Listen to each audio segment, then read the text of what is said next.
Uncle, from Elk Grove, California. Surprise! Happy 70th birthday. Anyways, alam nyo yung uncle ko na yan. Yan ang aming, ano, pinaka-favorite uncle. Pag siya lang ang nakakarinig, okay? Pero pag ibang uncle ang kaharap, yun din ang pinaka-favorite namin. Ganyan kami, magpipinsan eh. Pinaka hindi ko nakakalimutan kay uncle, putya, marami. Mula pa yata nung college days ko. Wala kaming ginawa niyan, kundi mag-away eh. Away bate, pero hindi rin kami niya natitiis. Minsan yan, generous yan eh. Pagka generous yan, bawa, alam niya na gutom kami ni Gay, nasa Baguio pa sila nun eh.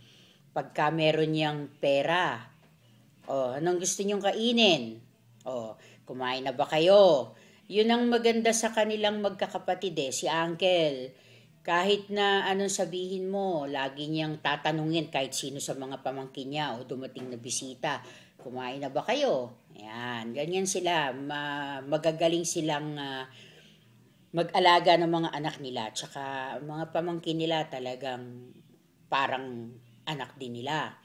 Pero ang pinaka most memorable tsaka bonding time ko kay Uncle is when he visited us here in California.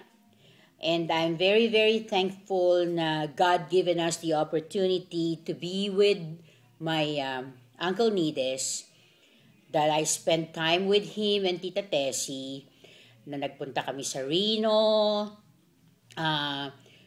Nilinis niya pati yung alulod ng bahay, nilinis niya yung garden. Naalala ko tuloy si Daddy kasi ganyan si Daddy nung nandito. And then, paggising ko sa umaga, luto na yung almusal, naka-ready na siya, may sinangag na siya, may tapa na siya. Tapos wala kaming ginawa dito kundi kumain. Kay mga litid pa yan, bulalo, who cares, right? Tapos punta kami ng South Lake Tahoe. Ayun, punta kami sa snow.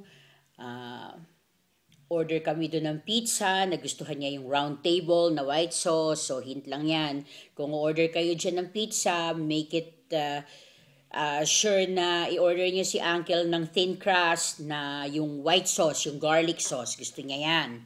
Yan na in-order namin sa South Lake Tahoe. Pinagtanim niya ako. Ngayon, yung kalamansi, malaki na. Sana nakunan ko ng picture. Meron niyang magaling ang kamay niyan sa halaman. Tapos, ngayon marami kong orders ng mga tapa. Thank you dahil tinuro mo yung timpla sa amin. Basta, si Uncle, basta mapagmahal yan sa anak, sa mga pamangkin niya, parang magkakabarkada lang kami niyan, 'di ba? When I was in college, pag inuman, titimpla pa yan ng ladies drink namin, magpipinsan. Kumbaga, konsentidor na uncle yan. Basta doon ka lang sa bahay, yung nakikita niya, sa harap mo. Sa harap niya, I mean. Uncle, I just wish you the best of health. Tulad ng sabi ko sa iyo sa phone the other day, ingatan mo yung sarili mo kasi ikaw na lang ang natitira sa amin. Lagas na tayo. Pag nawala ka pa, di na namin alam kung anong gagawin namin. Ikaw na lang ang pinakatatay namin lahat magpipinsan eh. Kaya, please lang, nakikiusap ako sa'yo. Kung dati, pinagluluto kita ng puro litid, tsaka puro laman loob ng kare-kare o mga taba. Ngayon, ako nakikiusap sa'yo stop eating taba. Para din yan sa mga apo mo. Okay? I love you, Uncle, and I'm hoping kami ni Gay na makasama ka pa namin dito. Makabalik ka pa, inaantay kita, alam mo na lagi kayong welcome dito, alam mo yan. And I love you so much. Okay? Happy birthday again. And God bless. Bye.